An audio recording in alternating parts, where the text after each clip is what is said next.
आज हम बात करेंगे लक्ष्मण परशुराम संवाद। यह काव्यांश महाकवि तुलसीदास द्वारा रचित रामचरितमानस के बालकांड से उद्धृत है। इस अंश में राम परशुराम के क्रोध को शांत करने के लिए विनम्र वाणी में निवेदन कर रहे हैं, किंतु परशुराम भड़क उठते हैं और कठोर वचन कहते हैं। इससे लक्ष्मण के साथ उनका विवाद हो जाता है। पहले हम इसकी लय और इसकी गेयता पर ध्यान देते हुए उसको गाकर देखेंगे कि किस प्रकार से इसको बोला जाता है। चौपाइयाँ हैं और अंत में एक दोहा है। अब हम इसे गाकर देखते हैं। नाथ शंभु धनु भंजनिहारा, होई क्यों एक दास तुम्हारा। आय सुकाह कहिए किन मोही, सुन रिसाई बोले मुनि कोही। सेवक सो जो करे सेवकाई, अरि करने करी करिय लराई। सुनहु राम जहीं शिव धनु तोरा, सहस बाहु सम सो रिपु मोरा। सो बिल गाऊ बिहाई समाजा, नत मारे जे हई सब राजा। सुनि मुनि बचन लखन मुस्काने, बोले परसु धरहि अवमाने। बहु धनु ही तोरी लरिकाई, कबहु न असिरिस कीन्हि गोसाई। एहि धनु पर ममता के ही हेतु, सुनि रिसाई कह भृगुकुल केतु। रे नृप बालक काल बस, बोलत तोहि न संभार। धनु ही सम त्रिपुरारी धनु, विदित सकल संसार। इसमें चौपाई छंद है। चौपाई छंद एक सममात्रिक छंद है, जिसके प्रत्येक चरण में 16-16 मात्राएं होती है। और दोहा छंद है, जिसके पहले और तीसरे मतलब विषम चरण में 13-13 मात्राएं, और सम चरण यानी दूसरे और चौथे चरण में 11-11 मात्राएं होती है।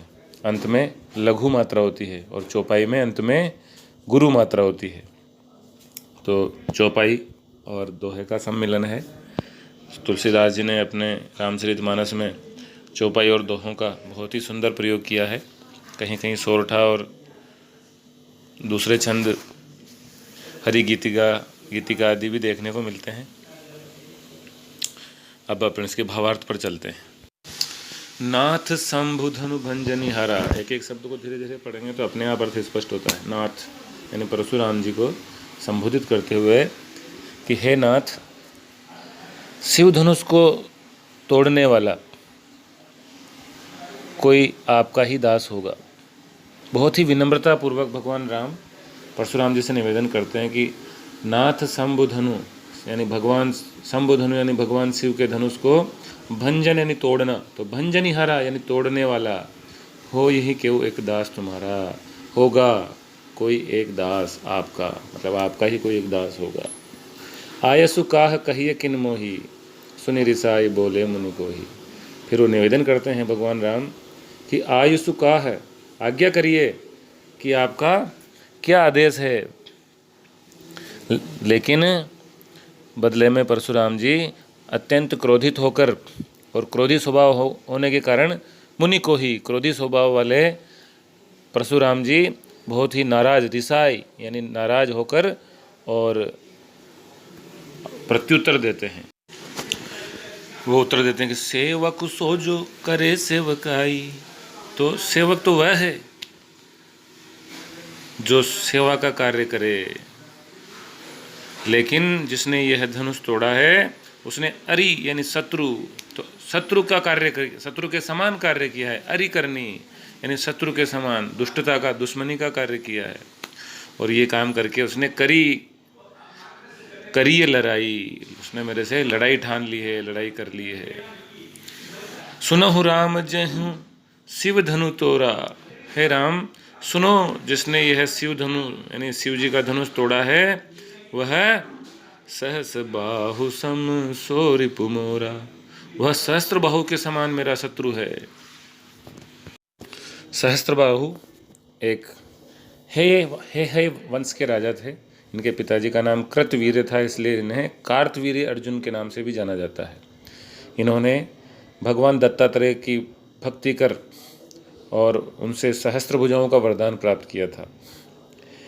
ये सहस्त्रबाहु महान पराक्रमी राजा थे, जिन्होंने एक बार परशुराम के पिताजी महर्षि जमदग्नि से कामधेनु की मांग करी थी, और जब उन्होंने कामधेनु देने के लिए मना कर दिया तो सहस्त्रबाहु ने के सैनिकों ने बलपूर्वक उनसे कामधेनु छीन ली थी। जब ये बात परशुराम जी को पता लगी तो उन्होंने अकेले ही सहस्त्रबाहु एवं उनकी सेना को हराकर सहस्त्रबाहु का वध कर दिया था।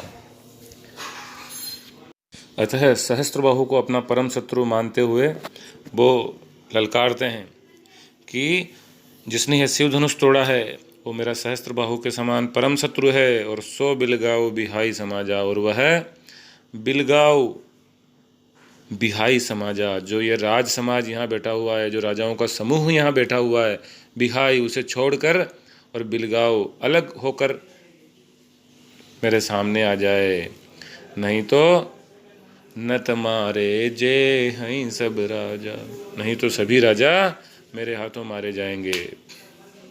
सुनी मुनि बचन लखन मुस्काने, तो मुनि के परशुराम जी के वचन सुनकर लक्ष्मण जी मुस्कुराए और बोले कि सुनी मुनि बचन लखन मुस्काने, बोले परशु धरहि अवमाने, और परशुराम जी के वचनों का निरादर अवमानना यानी निरादर करते हुए और बोलना शुरू करते हैं कि बहुधनु ही तोरी लरिकाई, बहुत सारी धनु ही यानी छोटे छोटे धनुषियाँ, बहुधनु ही तोरी लरिकाई, लरिकाई यानी बचपन में लड़कपन में बहुत सारे धनुष हमने तोड़े हैं। हे मुनि, हे परशुराम जी, बचपन में बहुत सारे धनुष तोड़े हैं, लेकिन कबहु न असिरिस कीन्हि गोसाई, लेकिन हे स्वामी, हे गोसाई, आपने कभी ऐसी नाराजगी, ऐसा गुस्सा कभी नहीं किया।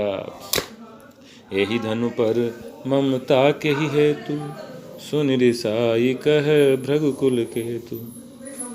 इसी धनुष पर ऐसी ममता क्यों, किस लिए है कि सुन रिसाई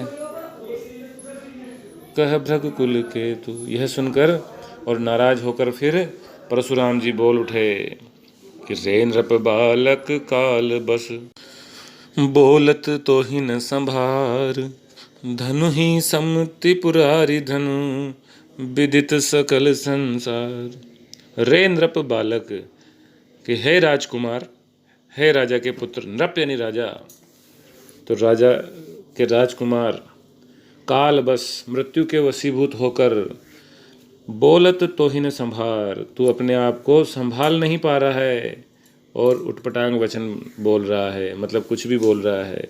तू क्या बोल रहा है यह तुझे ध्यान नहीं है।